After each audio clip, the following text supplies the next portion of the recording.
Jesus. At this time, one of the things that we've been declaring and proclaiming is that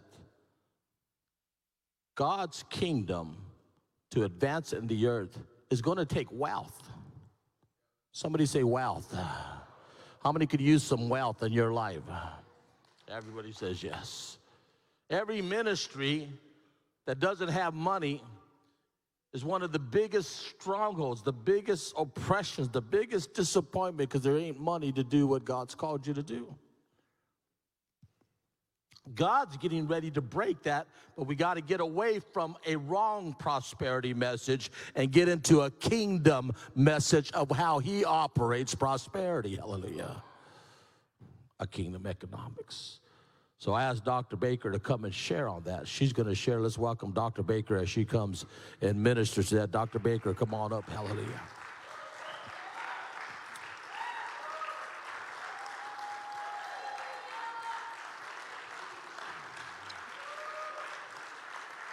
This lady, I've seen, just in the short time that we've been, I've seen her grow and change and get stronger.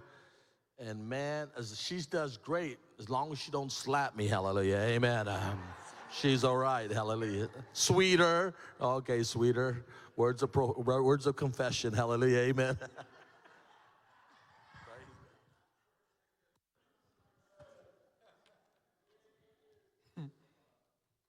Articella, I honor you. Hallelujah. Let the people of my sons stand up for a moment. Come on. These are they came to, hallelujah. Thank you. You know, one of the things that I have to set in order, I heard as the prophet and the apostle were ministering that there's still women that don't understand what sonship is about. And I'm an apostolic father.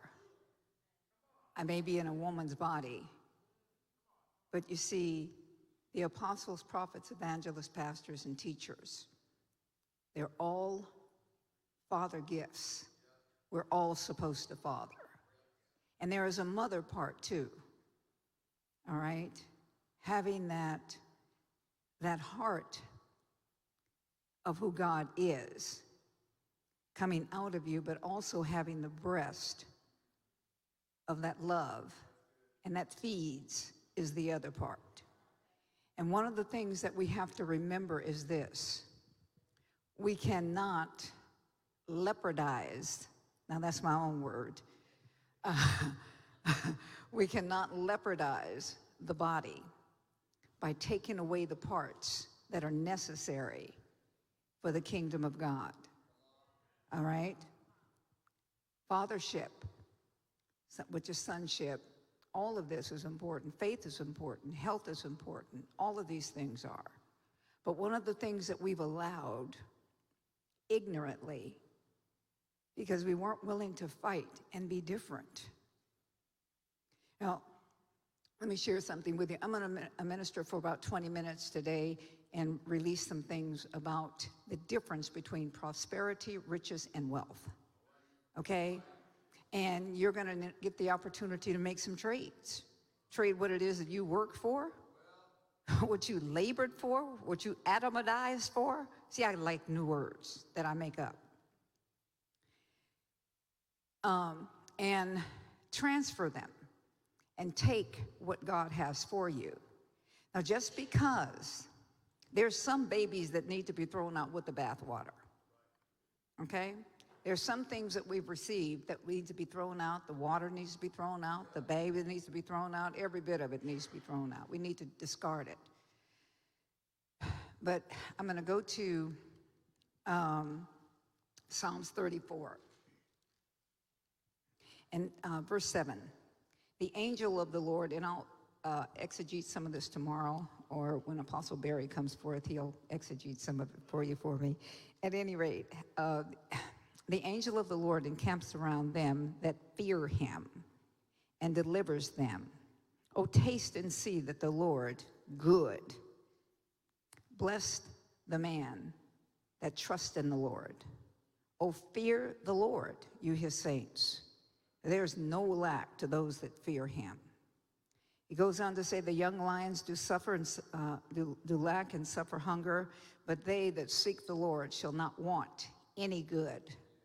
Now, in italics, it says thing or thing, as black people would say, but it's want any. And the Spirit of the Lord commands wealth. You see, what commands prosperity, and then commands riches, and then commands wealth. The thing that we've not understood in the past is what prosperity is and what prosperity is for. What we've done is taken the ways that the world system, you know, it says that the earth is the Lord's and the fullness thereof, the worlds and all of those that dwell in it, okay? He's talking about systems. But what we've done is we've taken systems from the world system, and then that's how we've done things in so-called church. And when we do that, what happens is this: money comes, woo-hoo-hoo, but prosperity does not really come. Because you don't have prosperity until you're birthing sons and having them to have everything that you have and even more. You see, you don't have prosperity then. And sometimes we make a mistake and count wealth and prosperity in the same breath. Let me just give you this to check out. In the book of Genesis, it talked about God told Adam, he told him not to eat of the tree of the knowledge of good and evil, right? Okay, so here it was, he ate of that tree. He says, and in that day that you eat of it, you shall surely die. People say, well, he just died spiritually. No, Bible says that a day is as 1,000 years with the Lord, and 1,000 years is as a day. I don't have to make excuses for God and his word. Adam died that very same day. It wasn't the next day. It wasn't the next week. He died that very same day. But in the book of Deuteronomy 8, when it goes down to 18, it says that after you had all of these things, and we'll hit some of those scriptures tomorrow, after it goes through all of those things, he says, here's what I want you to remember. I want you to remember that it's me that has given you the power to get wealth. He didn't say prosperity, he said wealth. So that I, not you ain't got nothing to do with wealth. Nothing to do with it. So that I can establish my covenant in the earth. And when we start to walk through prosperity and riches the way that we are supposed to, not the way that it was done in the past, then what's going to happen is you're not going to have any need. Read Deuteronomy 8. And when you understand that, because you are going to have met every need that there was, the Lord says that up until now, his people have not known what it is to do his work unhindered by monetary lack. But now, not tomorrow, not next week, but what we're doing right now in this is working on changing the way that you think. You think wrong. You think and you won't. And then don't just think wrong. We're some arrogant suckers. We think we know everything because I can exegete, because I know this, because I've been an apostle for a long time, because I know you don't know all of this. I don't know what you know, and that's why I sit and listen to you, apostle. I will sit and listen to you because you are speaking from a realm that I don't have yet, and so therefore I can learn from you. But I know this area. This is an area that you're talking about groaning for. And it ain't about groaning for money. It's about groaning so that men and women, that the people of God do not have to go around and beg a bank. Oh, can I get this?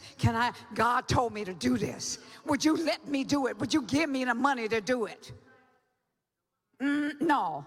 Okay, God, I can't do it because they won't give it to me. Okay, I'll go over here and I'll ask this. When did it say God's people were beggars? Where does it say that? We're bringing in a religious system into the church. The religious system is the world. That is what we have brought so much in the church, and there is so much mixture until you don't know what's real and what ain't.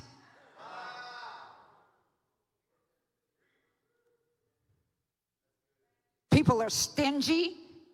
They hold on to what they really don't have in the first place, because he says the earth is mine and everything that's in it belongs to me. So what makes you think you own something in the first place?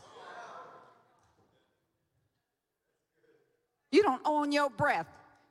You know, you have to run down there to go to go to the toilet because you don't have power over your bladder. You ain't got no power over it. It's grace. It's by grace. It's by grace. It's by the grace of God. Well, I really didn't get up here to talk about bladders.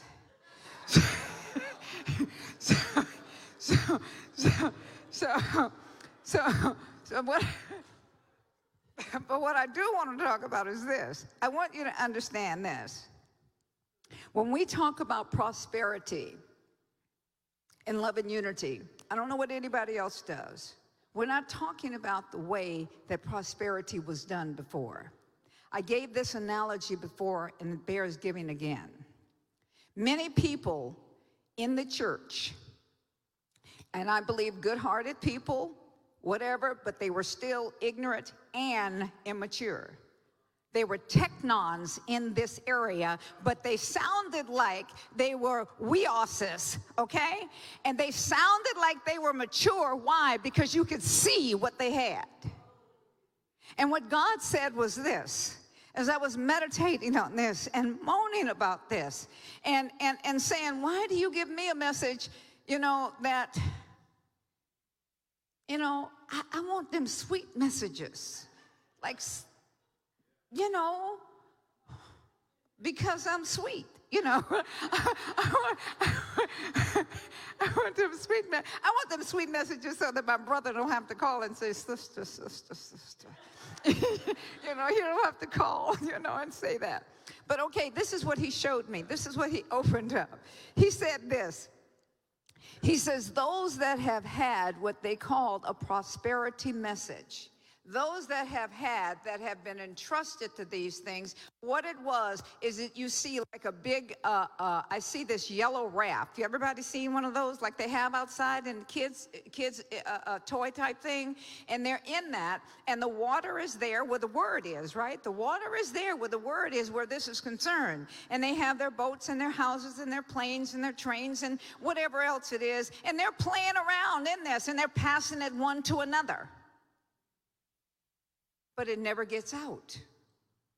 It never goes and gets that one that has 5 people in their congregation and say, come to my house. I have built this place on my property for you. There's clothes, there's all of these things. I am going to teach you about prosperity. I am going to teach you about the riches of God. You come, and you come, and you come. See, this is fatherhood. Okay, this is fatherhood. I am going to father you. I am going to make sure that you know that your father, that there is no lack in heaven, so there will not be any lack in your life. But I'm going to show you that this is not for you to spend it on yourself or to sit your fat self up in your own house on your behind thinking you got all this stuff that's yours.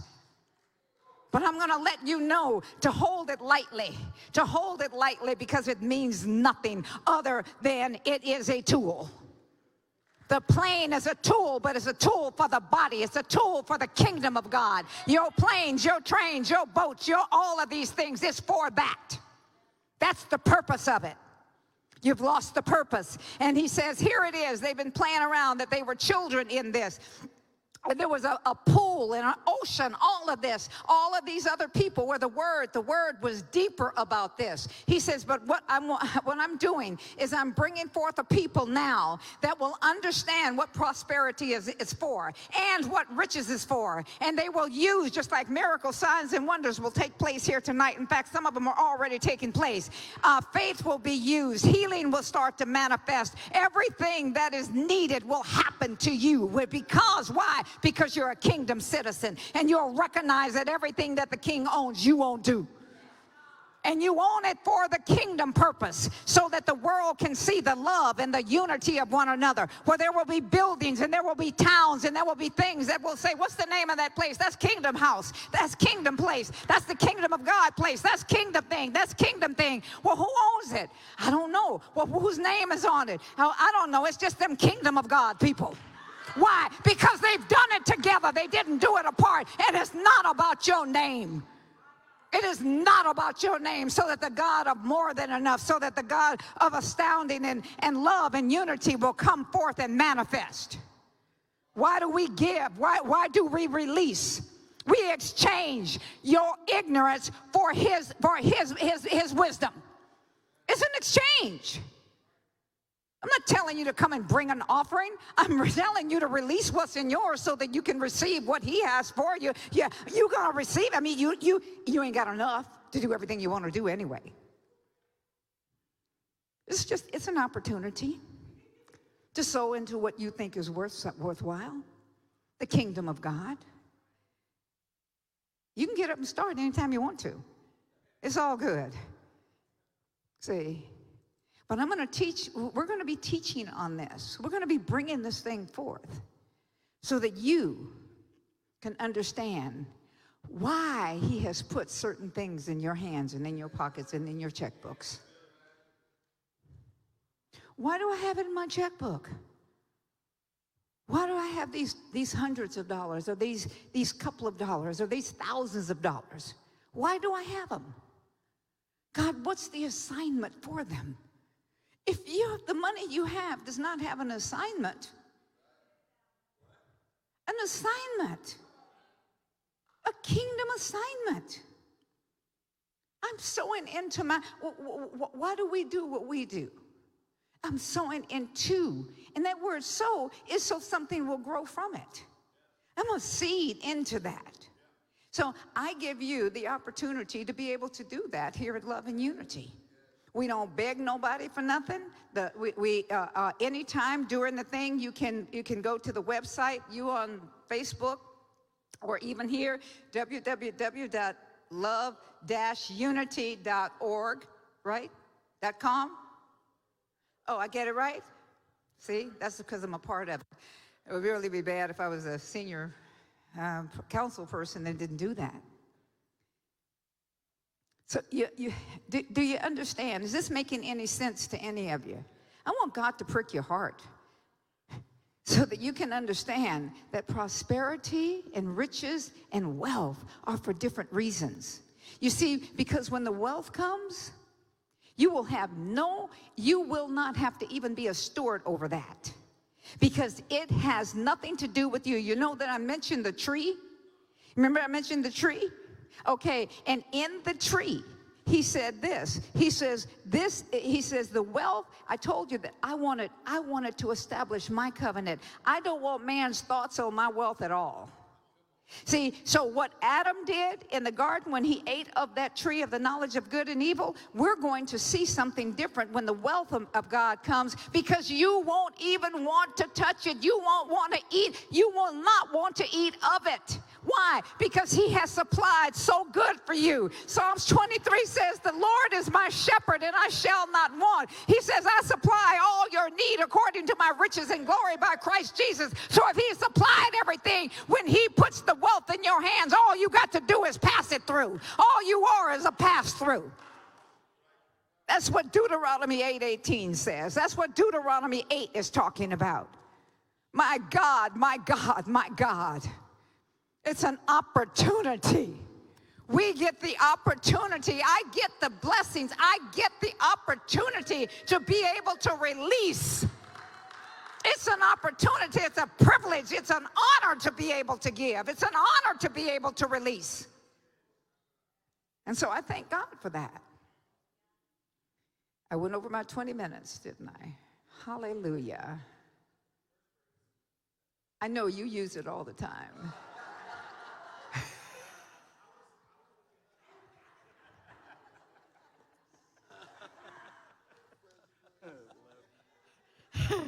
You can tell we're family, right?